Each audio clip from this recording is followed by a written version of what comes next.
You will hear a number of different recordings, and you will have to answer questions on what you hear. There will be time for you to read the instructions and questions, and you will have a chance to check your work.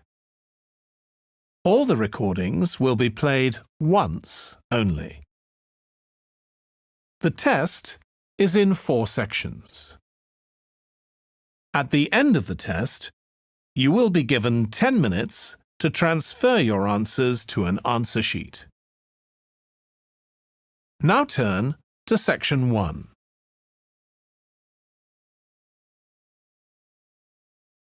Section 1. You will hear a man inquiring in a tourist centre about activities suitable for families. First, you have some time to look at questions 1 to 4.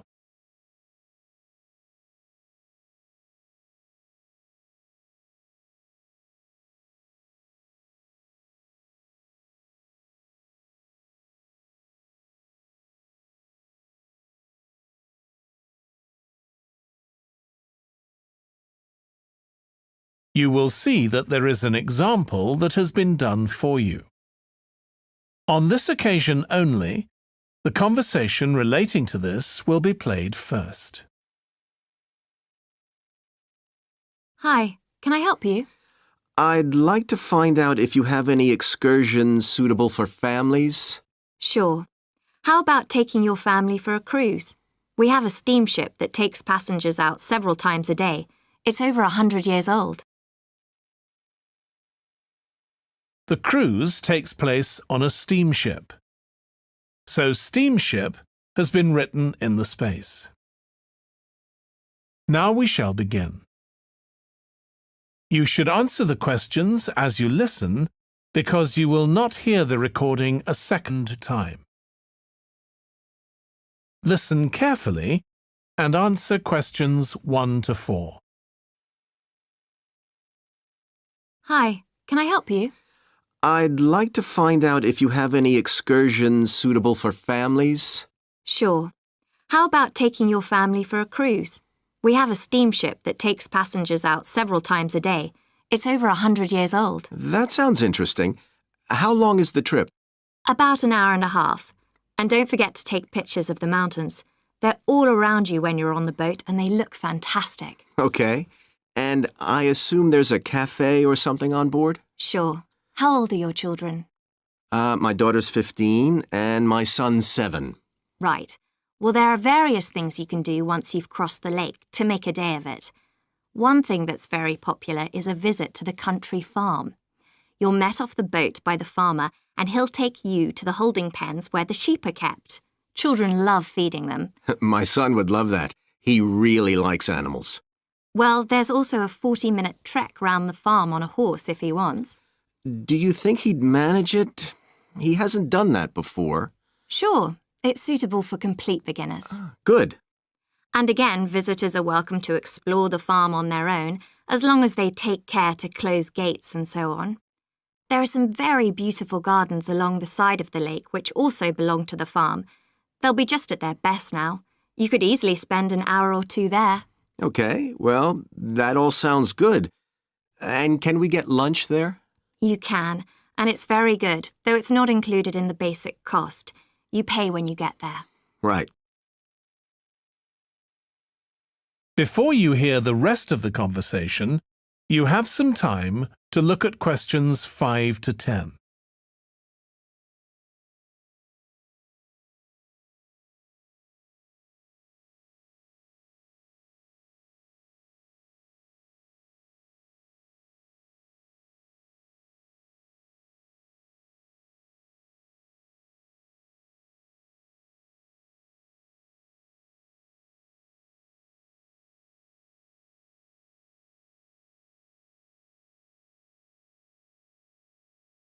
Now listen and answer questions 5 to 10. So, is there anything else to do over on that side of the lake? Well, what you can do is take a bike over on the ship and then go on a cycling trip. There's a trail there called the Back Road. You could easily spend 3 or 4 hours exploring it, and the scenery's wonderful. They'll give you a map when you get your ticket for the cruise. There's no extra charge. What's the trail like in terms of difficulty? Quite challenging in places. It wouldn't be suitable for your 7-year-old. It needs someone who's got a bit more experience. Well, my daughter loves cycling, and so do I, so maybe the two of us could go, and my wife and son could stay on the farm. That might work out quite well. But we don't have bikes here. Is there somewhere we could rent them? Yes, there's a place here in the city. It's called Ratcheson's. I'll just make a note of that. How do you spell it? Ratchesons.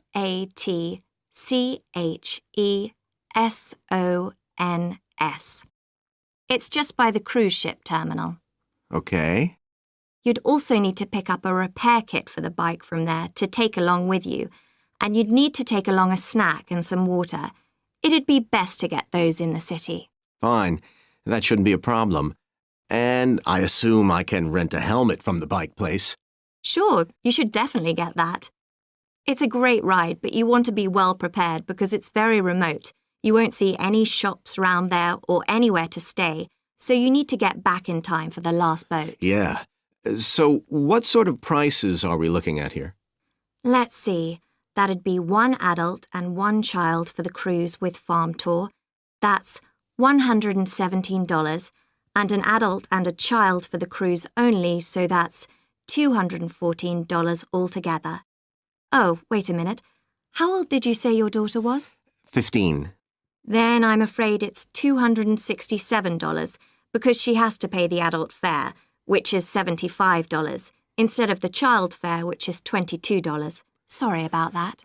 That's okay. So how do we find out? That is the end of section 1. You now have half a minute to check your answers.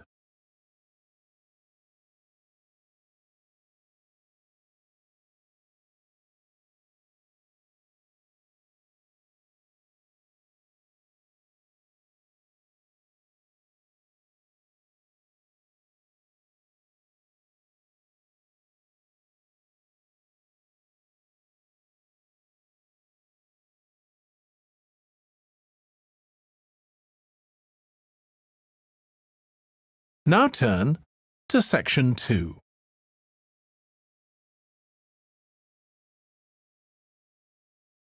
Section 2.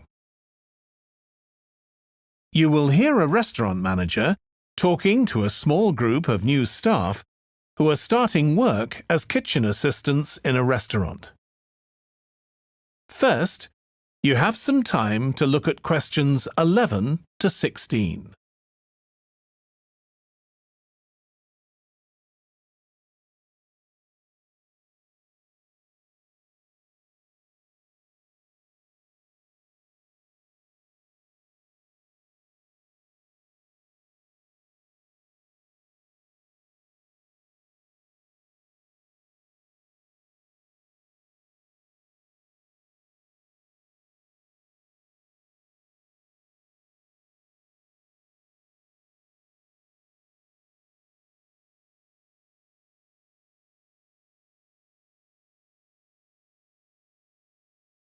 Now listen carefully and answer questions 11 to 16.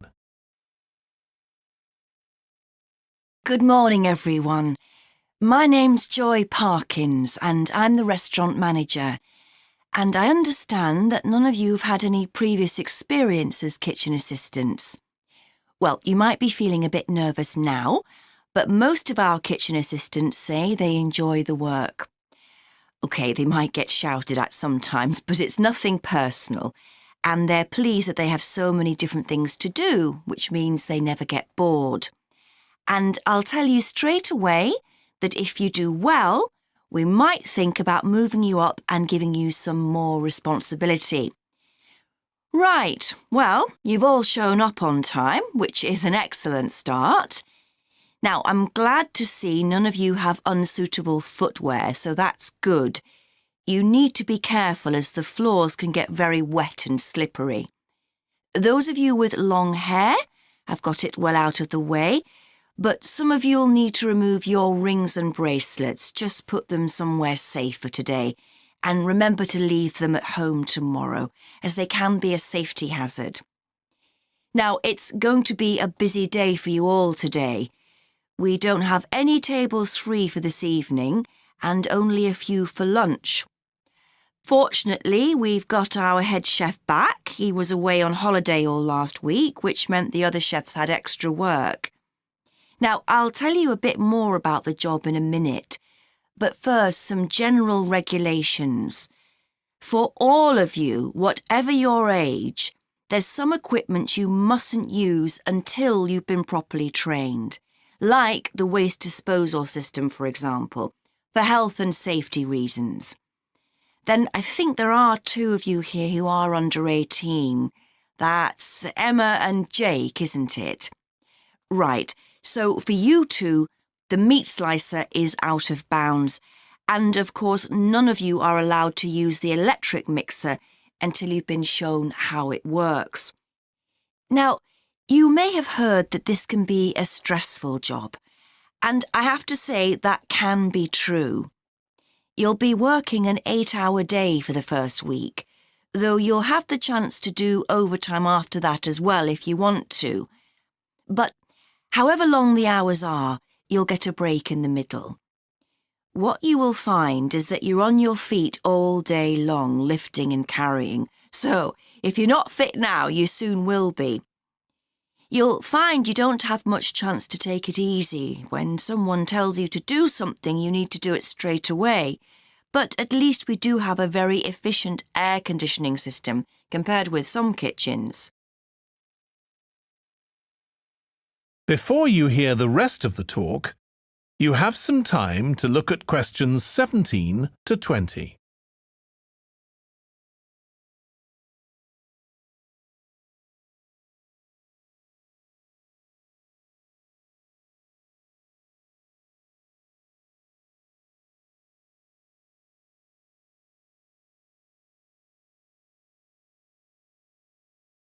Now listen and answer questions 17 to 20. Now, let me tell you about some of the people you need to know. So, as I said, I'm Joy Parkins, and I decide who does what during the day and how long they work for. I'll be trying to get you to work with as many different people in the kitchen as possible, so that you learn while you're on the job. One person whose name you must remember is David Field. If you injure yourself at all, even if it's really minor, you must report to him, and he'll make sure the incident is recorded and you get the appropriate treatment. He's trained to give basic treatment to staff himself, or he'll send you off somewhere else if necessary. Then there's Dexter Wills. He's the person you need to see if you smash a plate or something like that. Don't just leave it and hope no one will notice. It's really important to get things noted and replaced, or there could be problems later. And finally, there's Mike Smith. He's the member of staff who takes care of all the stores of perishables. So, if you notice we're getting low in flour or sugar or something, make sure you let him know so he can put in an order. OK, now the next thing we need to cover. That is the end of section 2. You now have half a minute to check your answers.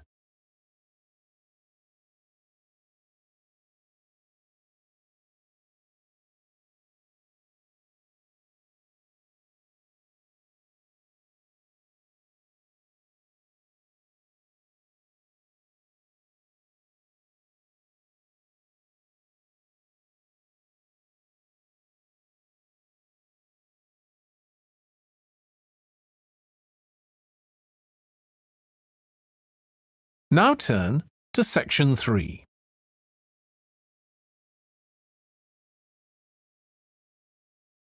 Section 3. You will hear 2 students called Trudy and Stuart, who are both studying to be librarians, discussing a paper that they are going to write together. First, you have some time to look at questions 21 to 23.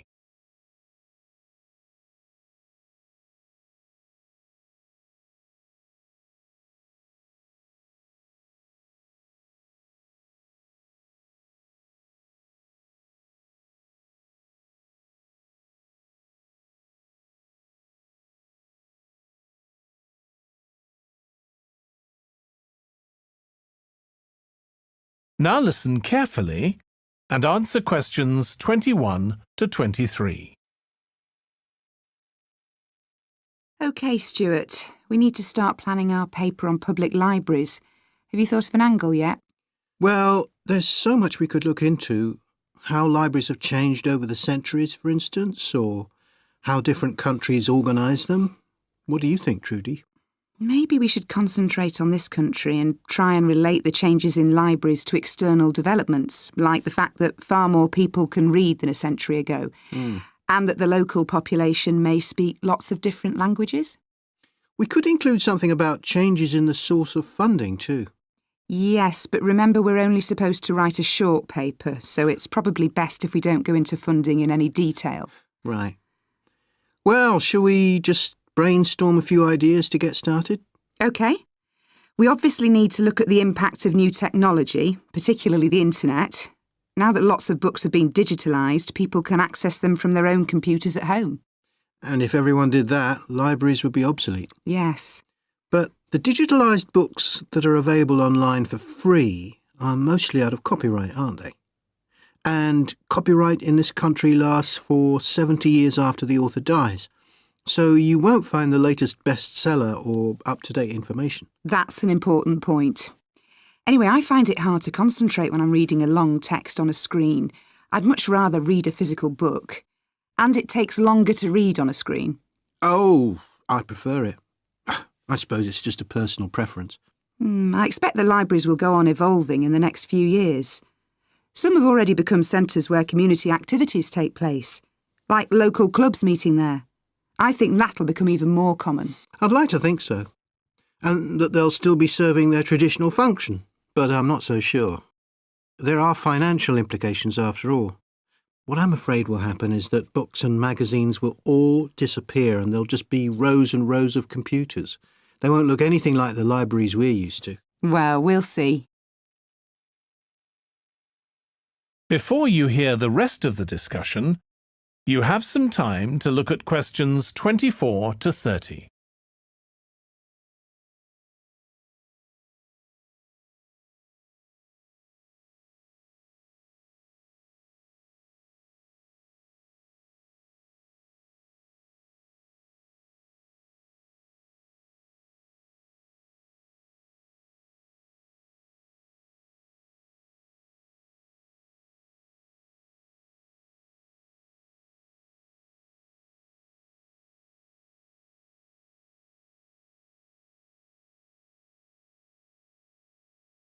Now listen and answer questions 24 to 30. I've just had an idea. Why don't we make an in-depth study of our local public library as background to our paper? Yes, that'd be interesting, and raise all sorts of issues. Let's make a list of possible things we could ask about, then work out some sort of structure. For instance, we could interview some of the staff and find out whether the library has its own budget or if that's controlled by the local council. And what their policies are.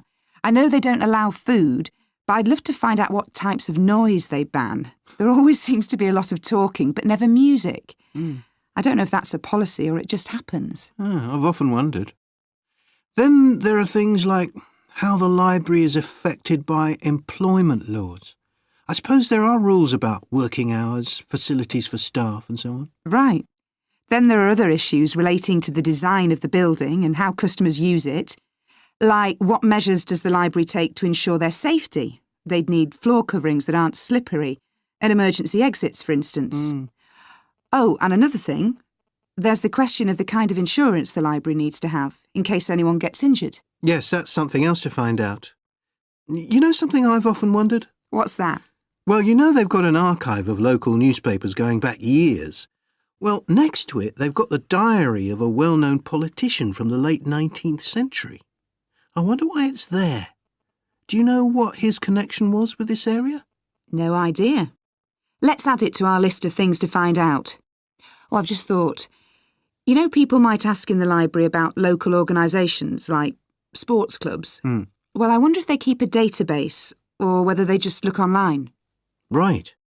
I quite fancy finding out what the differences are between a library that's open to the public and one that's part of a museum, for example.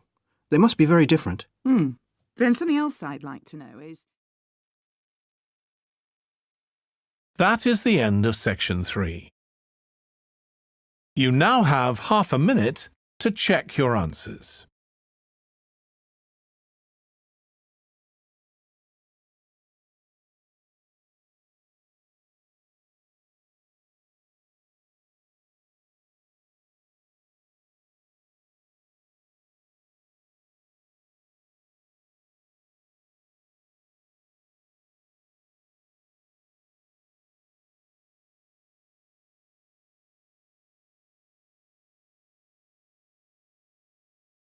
Now turn to section 4.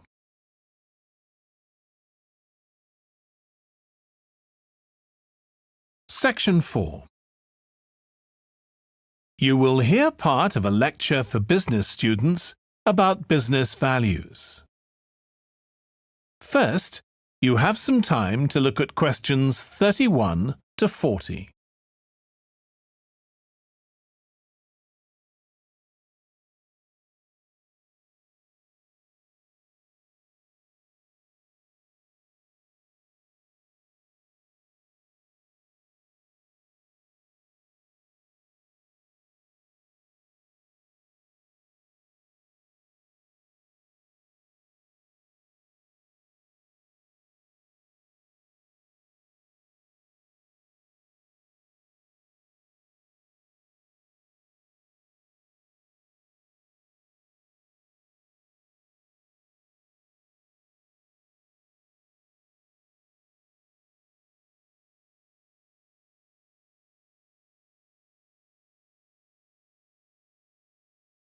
Now listen carefully and answer questions 31 to 40. In public discussion of business, we take certain values for granted. Today, I'm going to talk about 4 of them: collaboration, hard work, creativity, and excellence. Most people would say they're all good things. I'm going to suggest that's an oversimple view. The trouble with these values is that they're theoretical concepts, removed from the reality of day-to-day business. Pursue values by all means, but be prepared for what may happen as a result. They can actually cause damage, which is not at all the intention. Business leaders generally try to do the right thing, but all too often the right thing backfires if those leaders adopt values without understanding and managing the side effects that arise. The values can easily get in the way of what's actually intended. OK, so the first value I'm going to discuss is collaboration. Let me give you an example. On a management training course I once attended, we were put into groups and had to construct a bridge across a stream, using building blocks that we were given. The rule was that everyone in the team had to move at least one building block during the construction. This was intended to encourage teamwork. But it was really a job best done by one person. The other teams tried to collaborate on building the structure and descended into confusion, with everyone getting in each other's way. Our team leader solved the challenge brilliantly. She simply asked everyone in the team to move a piece a few centimetres to comply with the rule, and then let the person in the team with an aptitude for puzzles like this build it alone. We finished before any other team. My point is that the task wasn't really suited to team working, so why make it one? Teamwork can also lead to inconsistency, a common cause of poor sales.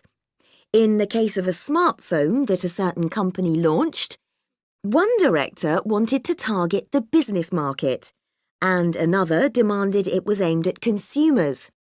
The company wanted both directors to be involved, so gave the product a consumer-friendly name, but marketed it to companies. The result was that it met the needs of neither group. It would have been better to let one director or the other have his way, not both.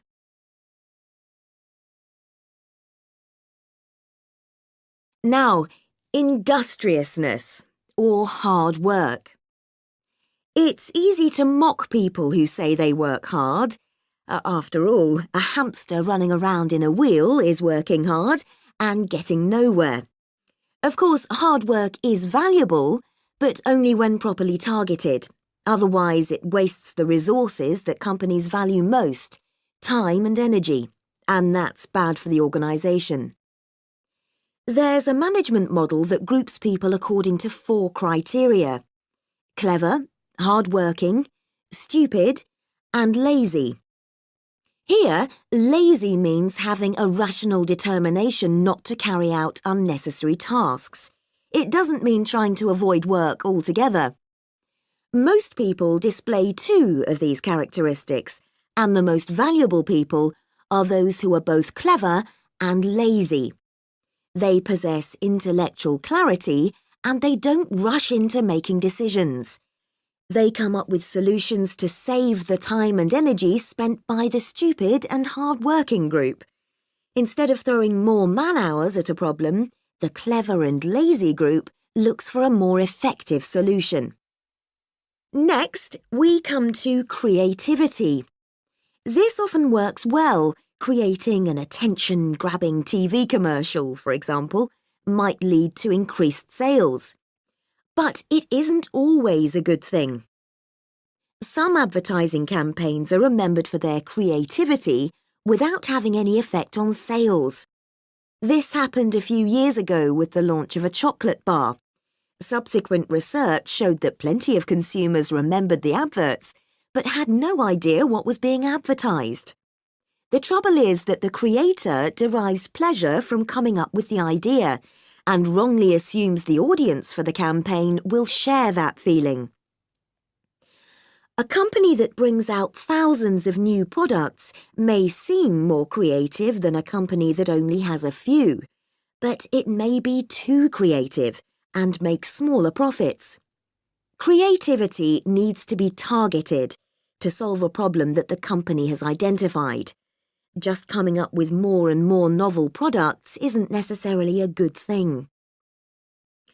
And finally, excellence. We all know companies that claim they strive for excellence, but it takes a long time to achieve excellence. In business, being first with a product is more profitable than having the best product. A major study of company performance compared pioneers, that is, companies bringing out the first version of a particular product, with followers, the companies that copied and improved on that product. The study found that the pioneers commanded an average market share of 29%, while the followers achieved less than half that, only 13%, even though their product might have been better. Insisting on excellence in everything we do is time-consuming, wastes energy, and leads to losing out on opportunities. Sometimes second-rate work is more worthwhile than excellence. Make sure it's excellent sounds like a good approach to business, but the just get started approach is likely to be more successful. That is the end of section 4. You now have half a minute to check your answers.